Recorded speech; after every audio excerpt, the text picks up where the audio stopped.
Bahkan nama saya Sarpadiansa dengan tim lahir 2023 19 10 20 10 17. Oke, di sini saya akan presentasikan hasil kerja saya tugas EBT untuk tugas akhir yaitu dengan judul baterai energi storage.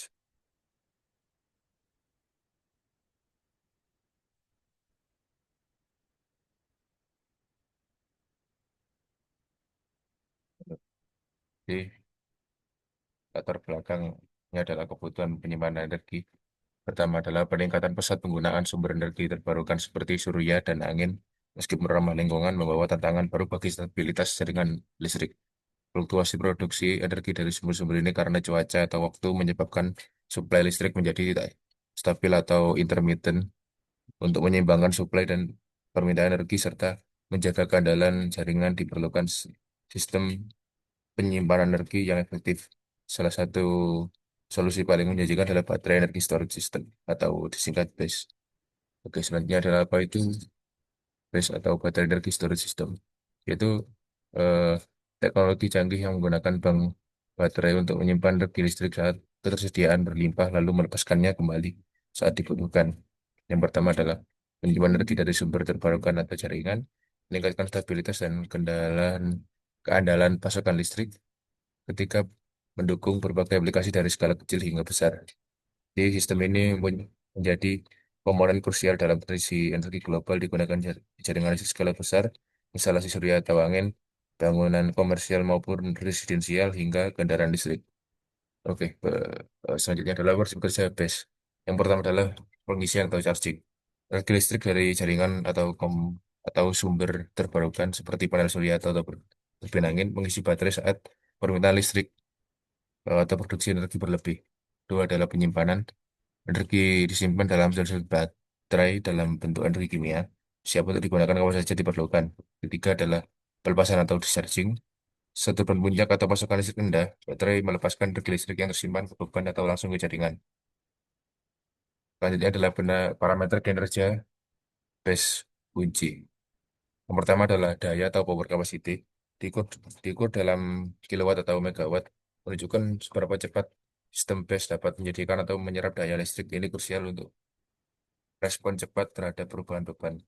Kedua, kedua adalah kapasitas energi atau energi capacity diukur dalam kilowatt hour atau megawatt hour, merepresentasikan jumlah total energi yang dapat disimpan oleh sistem.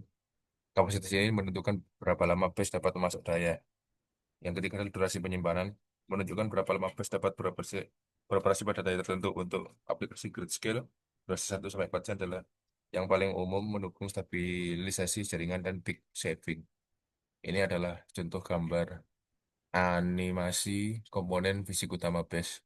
Yang kiri itu sel baterai atau modul atau sel baterai dan modul atau rak. Yang kanan itu inverter atau power conversion system atau BCS.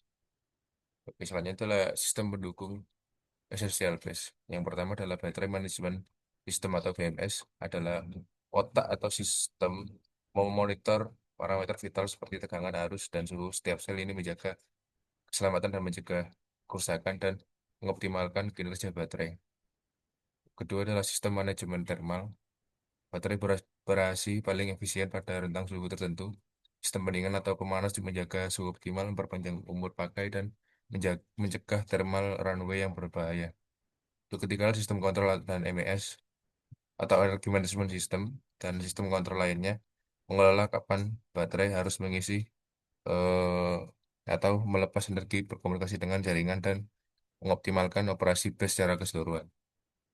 Ini contoh ragam teknologi baterai dalam BESS. Yang pertama adalah lithium ion. Jadi lithium ion ini paling populer karena efisiensi tinggi, densitas energi besar, dan umur siklus panjang, dominan di BESS grid scale, kendaraan listrik, dan elektronik portable. Yang kedua adalah flow baterai, menggunakan elektrolit cair yang disimpan dalam tangki eksternal, ideal untuk aplikasi penyimpanan energi durasi panjang, lebih dari 4 jam, dengan stabilitas yang baik, energi dari dan keamanan eh, baik. Yang ketiga adalah teknologi lain, termasuk natrium sulfur atau NAS, baterai timbal asam canggih, dan teknologi baru seperti baterai solid state yang menjanjikan densitas energi dan keamanan yang lebih tinggi. Oke, ini adalah aplikasi utama baterai energi storage. Pada aplikasi grid scale itu biasanya pertama itu stabilisasi frekuensi jaringan, cadangan putar atau spinning reverse, penyeimbang energi, terbarukan intermittent, terus keempat peak saving dan penundaan investasi infrastruktur.